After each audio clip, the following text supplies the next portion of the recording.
kwa mara nyingine tena tuliopewa na kuishi. Tumepewa kuishi mara moja, na baada ya hapa nadhani kunakuwa hakuna kingine chote cha kufanya baada ya kufa.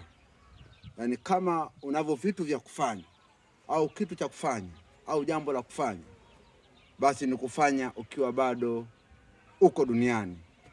Lakini nje na hapo, uko kwingine anayejua ni Mungu mwenyewe tu. Kwa hiyo katika maisha yako unaoishi, uwe kijana mwenzangu, uwe mtu mzima, uwe mzee, nadhani umepewa nafasi ya kuishi ni sasa. Yaani watu wanasema wokovu ni sasa.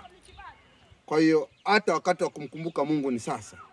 Ukisoma Mhubiri 12 mstari wa kwanza anakuambia mkumbuke Muumba wako siku za ujana wako, kabla hazijaja siku zilizo mbaya.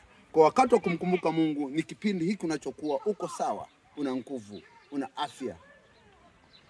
Kama utamkumbuka Mungu, wakati wengi wanasema mimi nitamkumbuka Mungu nikifika huko ndo nitaokoka. Sasa hivi mimi bado ni kijana, nataka nile maisha.